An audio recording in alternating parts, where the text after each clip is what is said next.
You're listening to the Bearded Theologians podcast, hosted by Zach Bechtold and Matt Franks. If you'd like to find out more about the Bearded Theologians, you can go online at beardedtheologians.com, where you'll find all of our past podcasts and other blog posts that we have up, along with some other items that you can purchase to help support the Beardcast. So we hope you enjoy listening to this week's show. You're listening to the Bearded Theologians podcast, hosted by Matt Franks and Zach Bechtold, and we have a very special, just absolutely wonderful guest with us today. We have Margaret Gillikin, who is the DS of the Trinity District, which is Eastern and Southern Colorado, the United Methodist Church out here in the Mountain Sky area. But more importantly, we have the Mountain Sky Fun Fairy on with us today. Margaret, thank you so much for coming on. Why don't you tell us a little bit about yourself, who you are, what you do, and all of that good stuff. Okay. So, as you said, I'm a district superintendent, which means that I serve on the cabinet of the resident bishop of the area. And at the end of my first year of DSing, at annual conference, Bishop Elaine Stanofsky, who was with us at the time, when we were getting ready to read the appointments for my district, she always had a little spontaneous engagement with the superintendents right at that moment, which I wasn't actually prepared for. And so she looks at me and she says, "We had a good time this year, haven't we?" And I'm thinking, sort of. Because your first year in this gig is kind of like having the first day of school as a first year teacher every week. Because the learning curve is intense. Yeah. And so I hadn't really had what I would name as a fun experience. And so my reply to her was, "Well, we've had some fun," or something like that. And she's like, "Well, I've been on other cabinets where we had a designated fun fairy." And I was like, "Oh, that's me!" And I twirled a pirouette in front of the whole stage. And you have to know that I'm not a dancer, I'm a klutz. And so my pirouette was not exactly graceful. And so and the clergy are all in the front row because appointments were read at the same time as the ordination service. So there's all these people in robes and red stoles and I'm twirling. So that's how I became the fun fairy. And I think Bishop Elaine intended for me to be the cabinet fun fairy, which really meant plan one night when we meet to do something that's not meeting. So nobody dies of being serious. And she really didn't grasp who she gave this permission to. And so I've always been one, if you give me an inch, I take a mile. So that's how I became the conference fun fairy, because I don't know how to contain myself. I love it. Serving in, 4 different conferences in my career now. You do annual conference. Anytime you gather with pastors, you do very, very almost close come to dying of boredom or seriousness or whatever when you get around clergy. And being here the last couple of years, oh my gosh, that's not a possibility. No. We have a blast. And I think it's because this idea in this permission of, hey, let's actually have fun with this. This is not a soul-sucking gig. This is actually life-giving, and let's remember that. Exactly.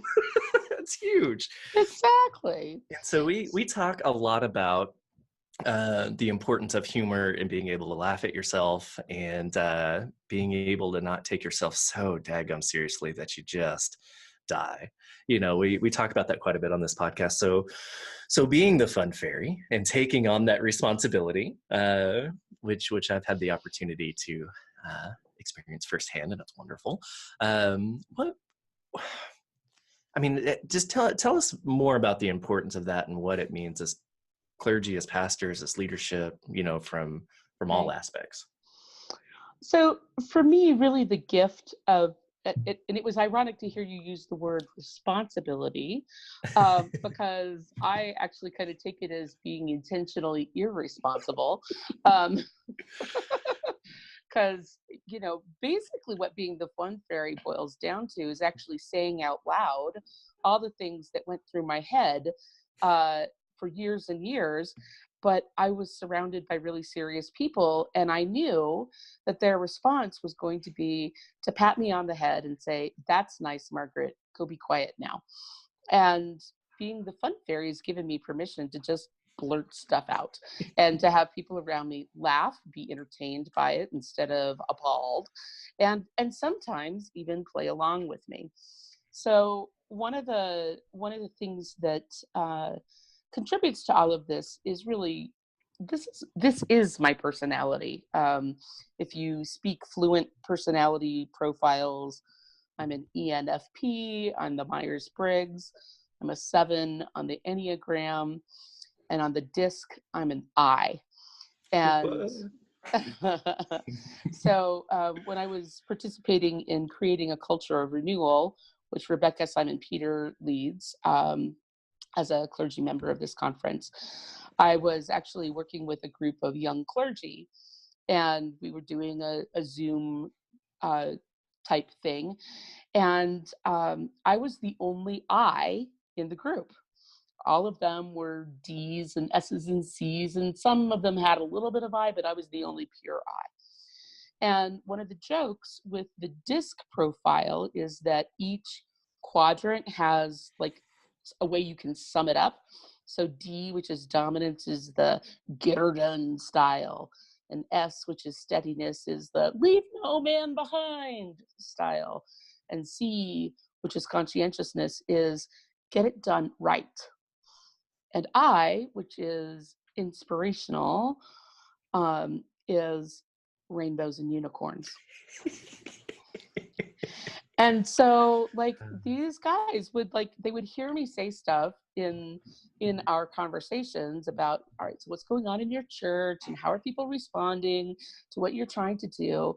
And they're all young clergy, so they're all dealing with, it's their first appointment, and I look like I'm 17, so nobody takes me seriously.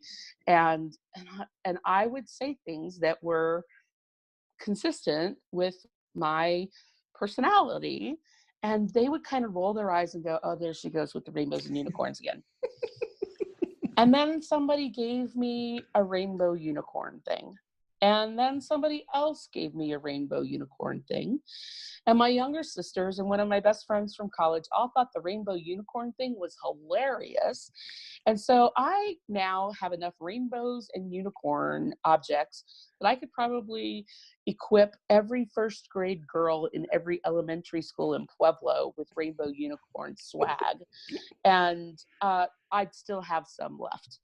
And I don't buy this stuff, but I've embraced it. Like, oh, you're recognizing me for who I am. You're saying, oh, this is a good thing. This is a fun thing, rather than you're driving us nuts.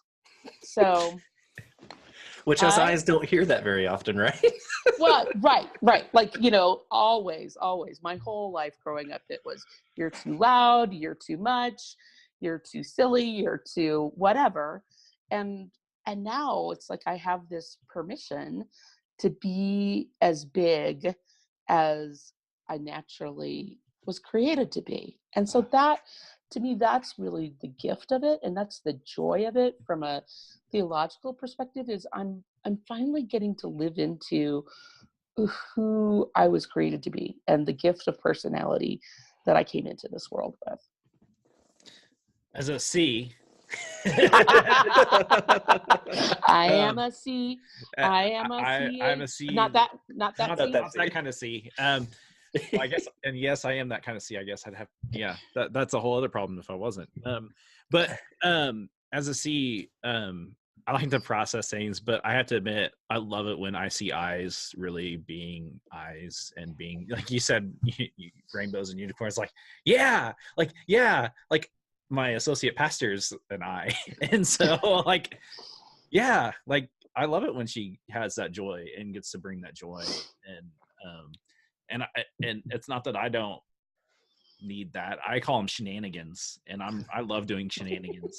Yeah, absolutely. because I think it brings health. One of the kind of like the vital factors of healthy congregations is laughter, in the midst of worship and everything that we do. And if we're not laughing, why are, kind of like, is this life-giving? Or annual conference can be soul-sucking if we don't have laughter. And we need people like that. And I think that that's vital and important. And so, like, what's one of the bigger shenanigans that you've led in your time of being the fun fairy? Well, at clergy orders 2 years ago, Walmart had these great big huge animal heads before, like, in preparation for Halloween. And somebody mentioned to me that they had seen a unicorn one. So I almost never go to Walmart, but I made a special trip. And that's the one unicorn that I have actually purchased. Everything else has been gifted to me. But I went and bought a unicorn head, and then I wore it to greet people as they arrived for clergy orders. Nice. So, and then last year at annual conference, I got a blow-up unicorn suit for somebody to wear, and God bless him, the director of the camp that's in my district, Beaver Creek, Gene Hanning, wore the unicorn suit, and I got it had like a fairy princess, like that conical crown from the medieval Renaissance period. I got to wear the crown, and he wore the unicorn, and we ran around having fun with folks. But like with the cabinet, the biggest shenanigan I think I ever pulled was with Bishop Karen Oliveto. I just happened to, again, blurt it out, pop out of my mouth without thinking, it would be fun. And she's like, what? And I'm like, well, we should do like James Corden's carpool karaoke. And so at dinner, she's like, yeah, we should. And I'm thinking, oh, that's great. We'll do that Sunday. She's like, no. We'll do it tonight. And so during dinner, we sat there and, made up new words to Mama, don't let your kids grow up to be cowboys, except we said preachers. And then we all like crowded our heads into somebody's car, and we sang very badly these new words to this song, and of course posted it on Facebook, because that's what Bishop Karen does. It is, and what I love about all of this is I think at some point along the history of our denomination, there's been we've created walls and divides between clergy and district superintendents and bishops and leadership, and to come back down, or to come here, to be in the mountain sky and to see a completely broken down wall of that, and people are approachable, district superintendent's approachable, Bishop Karen's approachable, and we'll have real honest conversations with you and laugh. And I've been in other places where clergy have had a hard time building relationships with leadership because they're afraid that that's something's going to be held over them, or that's going to be held against them. And that's not here. And like I said, it's all because we're willing to laugh with each other. We are serious when we need to be serious. There's no doubt about it. But there's moments for laughter. There's space for that. There's permission for each and every person to be who they are in a valuable, beautiful way. And to see that from all of our leadership is huge. It's so important. And I think that trickles down to us as pastors to go, oh, we can have fun too. We can have fun in our churches. We can have fun on Sunday. We can laugh. We can we can do some things that we normally maybe not do, just to prove, to get a laugh, to prove a point, to let something sink in for our congregations, to remind them that, hey, we're people too, which is important. Absolutely. Love that. Absolutely. And Matt, I want to go back to your comment about being a C and your associate being an I. I think that when we're in partnership in ministry, we really get to have opportunities to receive the best gifts of other people, and to not be confronted by that, to not be irritated by it, but instead to really celebrate it and allow that to be a blessing to us. Because Lord knows, if I don't have C's in my world, the checks don't get embezzled. They get lost under the front seat of my car. Yep. Like, seriously, when I was in youth ministry, I got to the point where I had to have a parent there to collect money anytime there was money to be collected, because I had lost a whole bunch of checks under the front seat of my car because I just didn't notice the details. Like, I'm looking at the big forest. I'm like, what do you mean there's trees in there? Who cares? It's a forest. Right. And so, like, in ministry, there's lots of details to manage, but there's also big picture to see as well. And so, if we learn to use those gifts to cooperate together, it's so much better. And it's a way of inviting people to share in the gift of being in ministry, right? And I used to feel guilty inviting people to do things that were my least favorite. Like, I thought I was honoring people if I invited them to do my favorite thing. And it took me a long time to figure out that I really honor people when I ask them to do their favorite thing. And if who you are is someone who wants to do details and you're irritated by the fact that the bulletin I produce has mistakes every week, then how about this? I'll promise to have the bulletin done by Wednesday at lunchtime, and will you come edit it then? Yes. And so instead of the 80-year-old being persnickety and upset with me every Sunday, now the 80-year-old and I have a nice conversation while she edits, and then something perfect is produced that she can live with and be proud of, and I'm relieved that I don't have to be scolded, and we have a nice conversation instead. Yeah. Woohoo! Win-win. I love it. It is a win. It is a win. And I think that's been for us around here, because I'm just finishing up year one in CCR, and so we've really utilized those things, and it's shaped some things we've done around here, like knowing that Shanna's and I'm a C, and how that we work together with that. Now we knew it before, but now we have actual language to put with what we're doing. Yeah. That's been very helpful, and it's also allowed us to do some restructuring that needed to happen. My youth director is a D, and so it's kind of, we've got this, Shanna and I both know how we need to talk to our youth director to make sure that things get done, they get done, but the time frame that they need to get done is sometimes different, and acknowledging that. And maybe softened a little bit from Mack truck style. Yeah. Right. Yeah. And so that's, I think that's vital. And I think, like, the big thing too is being able to provide space. Like, I mean, we've already kind of talked about it a little bit, but I really do believe that providing space for laughter is so lost in the church. I mean, we go in our churches on Sunday morning, and I mean, you're a district superintendent, so you have the blessing of being in different churches all the time. Yep. I would be intrigued, like, if you, like, statistically took care of it. I mean, this is definitely the C coming out, what it would look like laughter in churches on Sunday, like what that looks like, being able to kind of say, hey, here's a church and here's how they handle that.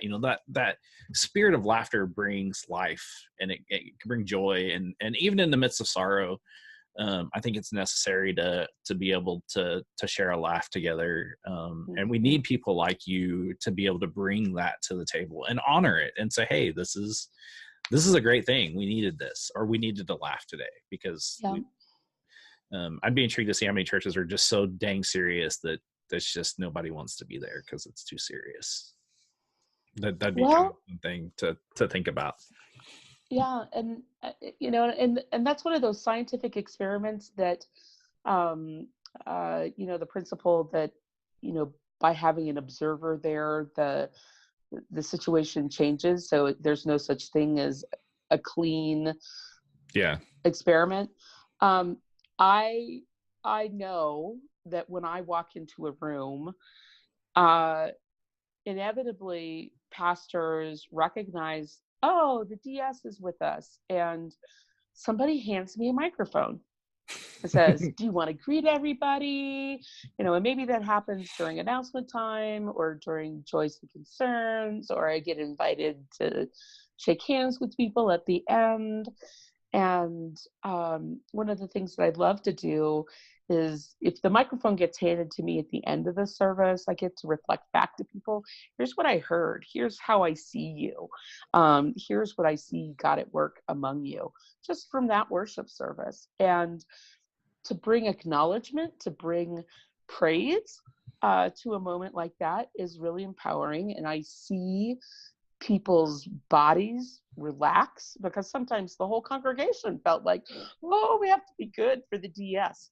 And I'm like, oh my Lord, y'all, if you had any idea who got invited to be a hall monitor, I mean, and how ridiculous that is for me to be the one checking up on people's behavior. I'm not, the Miss Manners or Propriety. I've never been. And so I know that when that gets handed to me, I inevitably lighten things up. Think people are going to laugh. People are going to smile. Pastors who hadn't planned to do a children's message end up with one because I talked to the kids and engaged them. And, we had a couple of months ago, I had a conversation with a couple of kids who were visiting a church that normally doesn't have children. And somehow the idea of imagination got brought up, and it was at the greeting time, and one of the children had a toy dinosaur with them, and I said, oh, I just saw something that said, we don't really know what dinosaurs look like, we just have their bones, so we don't know, were they orange with purple polka dots? When you look at the bones of an elephant, you have no idea that it would have those big floppy ears or that long bendy trunk. So what could dinosaurs look like that we have no idea from their bones? And so we just started dreaming, maybe they had green and white stripes, kind of like a zebra, but with a better color. And, and think about how imaginative God was to come up with an elephant to begin with. And so we just played Let's Pretend for a little while. And of course, everybody's sitting around is smiling and laughing because they're all grandparents. And eventually the pastor's like, so can I talk now? I'm like, sure, sorry. Oops. I didn't mean to do that. Right. I love it though, because you're right. I feel the very same way. Who elected me hall monitor? Because I am not. in something in my churches that's helped kind of alleviate that sense of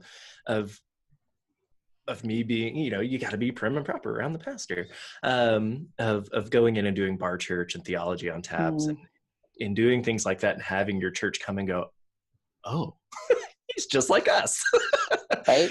And get to have those conversations of, when I stub my toe, I say the same word you say. That's just, I have the same struggles. We have these same things where there's no difference between us. I just get to talk about it on Sundays, but just have those moments of laughter, have those moments of, oh, okay, here's what this is, to imagine a little bit of what dinosaurs look like. We talk about those things in bar church, Right. with people who are grandparents and, have kids and everybody in between that don't get to have those conversations because this is church and we don't have those conversations, and break those barriers down a little bit. It's a blast. So much fun. Absolutely. So much fun. So do you have any fun fairy words of wisdom for us, for our listeners?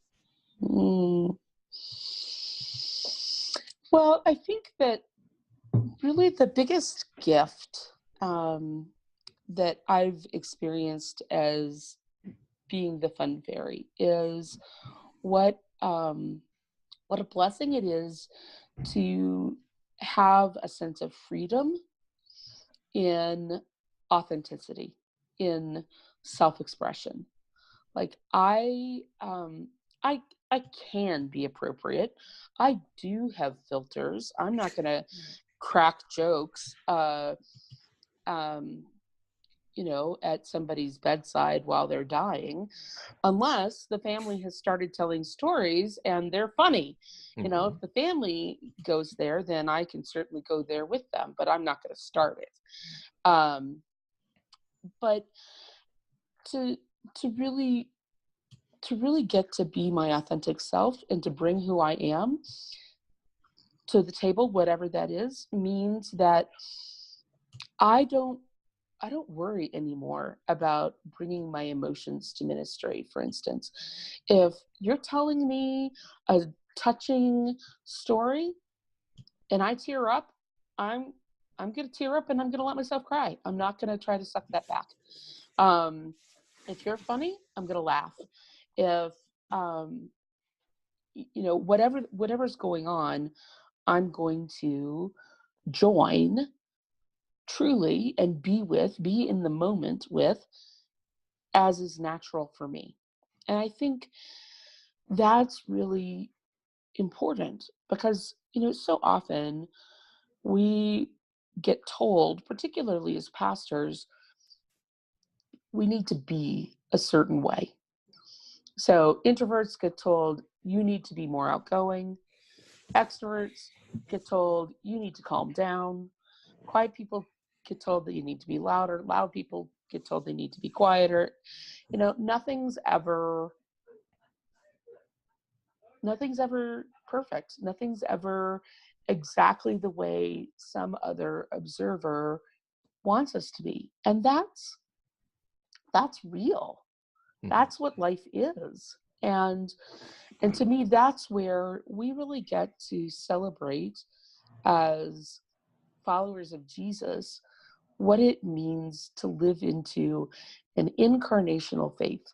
Christians are hardwired to respond to God in the flesh, right? And to respond to, here's a sense of the holy in the middle of real life. For God so loved the world that Jesus came into the neighborhood.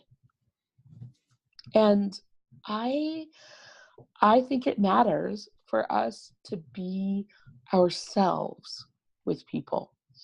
And maybe there are times when you do have to speak up so that your voice gets picked up by the sound system and you can be heard when you're preaching.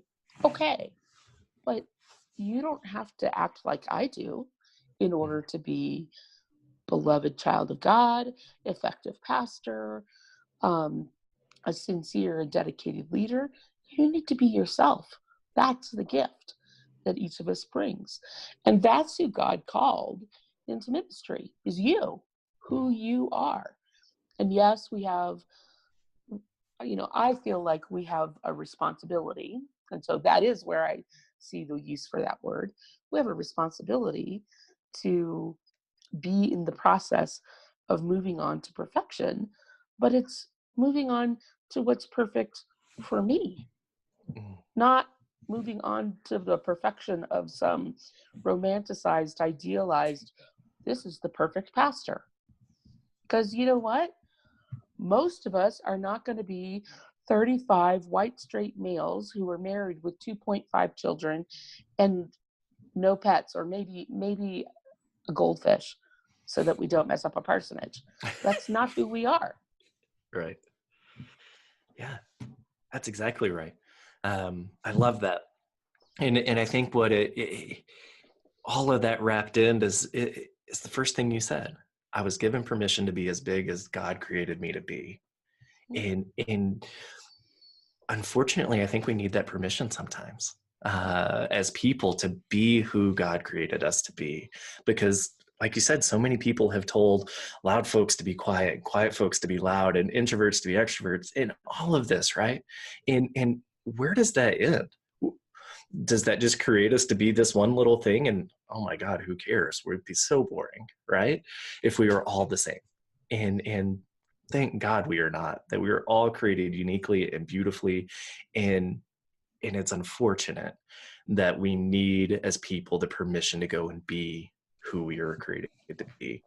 But that permission is so important anymore. Right. Because And so it's much not of the world, just pastors that need that permission. absolutely, It's every single person in our church who everyone. needs that permission. And every person we encounter in the community. Mhm. Everybody is carrying around some baggage Yep. of how they were told, you're not right, you're not enough, whatever. And some people hold that more closely and more poisonously than others. Mhm. But, it's a form of sin when we don't receive people and accept the gifts of who they are and that they have to bring. And so if we give permission for people to be themselves, and then we don't just celebrate it, we actually use it like we are good stewards of those gifts. I think that's what delights God, is for giraffes to be giraffes and hamsters to be hamsters and to quit trying to be each other. Yeah. Do you watch Queer Eye? I have not gotten to see that. Oh I'm my too God. cheap to pay for cable. So Netflix. It's on Netflix. If you have a Netflix account. If not, Zach will give you his Netflix login. We'll talk later. So, okay. Wait, you're not going to broadcast on the podcast? If anybody wants it, I'll tell you what it is. If you're willing to sponsor 1 month of the Bearded Theologian. Oh, okay. Got it. So this is the whole premise of Queer Eye, right? These 5 guys, very gay guys, come in and they come into somebody's life for a week. And they don't tell them, you need to change this, you need to change that, you need to change this to be better. They take the qualities of who that person is.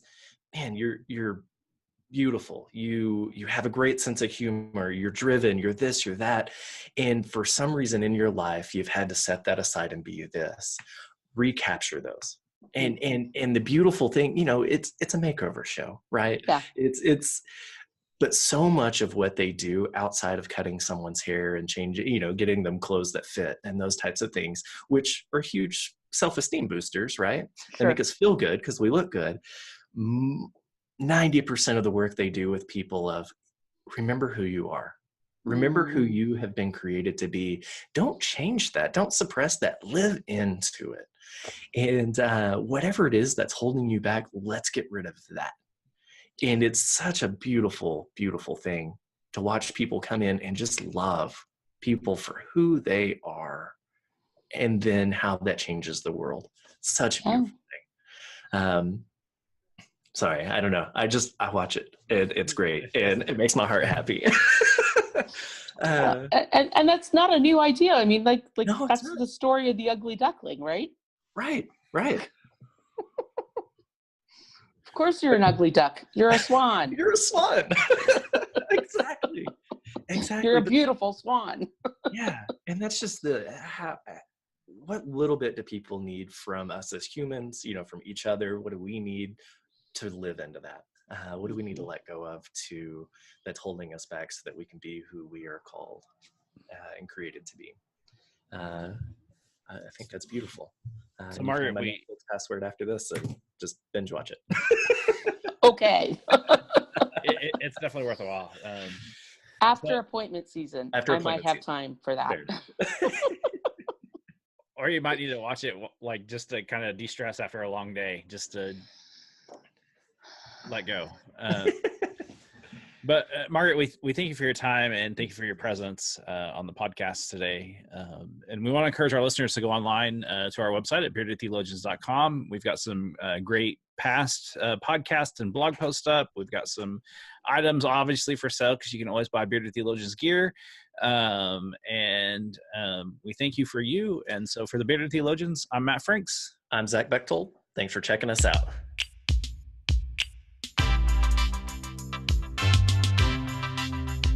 We hope you've enjoyed the conversations that we've had today on the Bearded Theologians Beardcast, and we'd encourage you to continue those conversations online at beardedtheologians.com or on our Facebook page.